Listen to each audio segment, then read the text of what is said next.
Yeah, greetings from Alec in North Michigan. It's the 8th day of April 2009. 2010. Psalm 78, verses 32 through 55. In spite of all this, they kept on sinning. In spite of his wonders, they did not believe. So he ended their days in futility, and their years in terror. Whenever God slew them, they would seek him. They eagerly turned to him again. They remembered that God was their rock, that God Most High was their Redeemer. But then they would flatter him with their mouths, lying to him with their tongues. Their hearts were not loyal to him. They were not faithful to his covenant. Yet he was merciful. He forgave their iniquities and did not destroy them. Time after time he restrained his anger and did not stir up his full wrath. He remembered that they were but flesh, a passing breeze that does not return.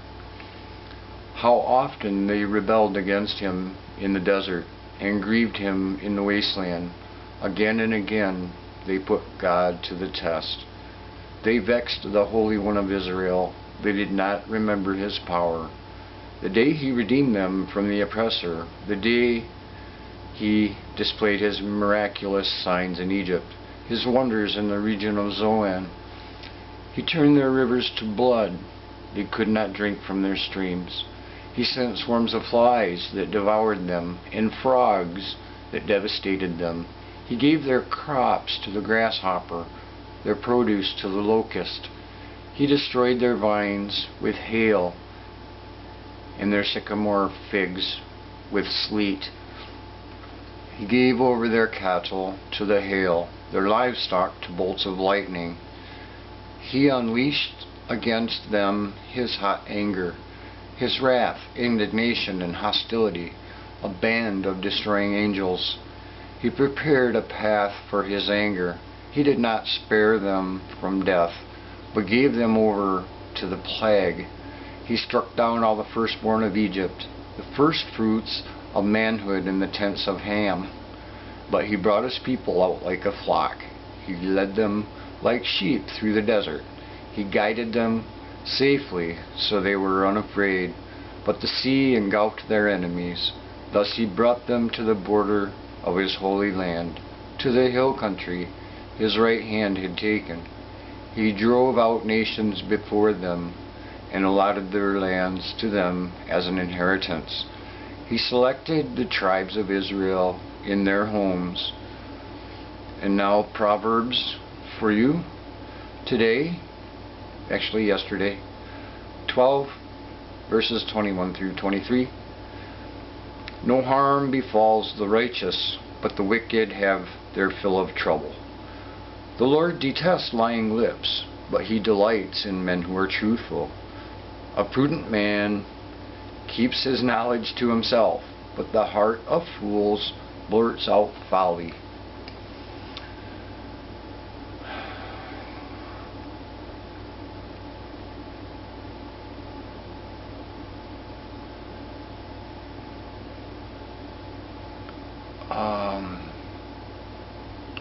I see in these days much happening.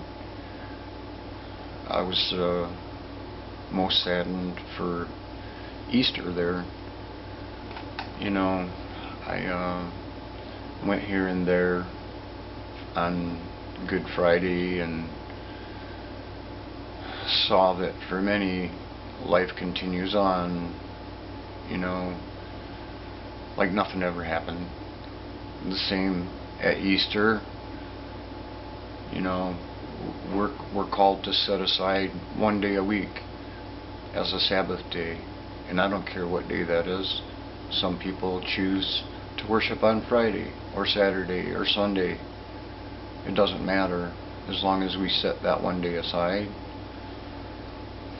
I don't go to church every Sunday, but I try to read, I try to pray, you know, but I don't just set one day a week aside for any of it. I would take each day, one day at a time, and pray. Get in the scriptures and read. Anyways, I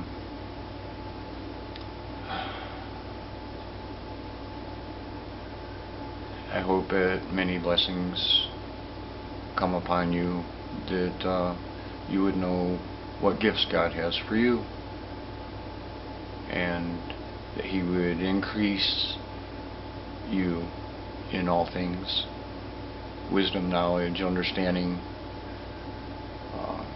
peace, joy, love. That's all I have to say for now. God bless.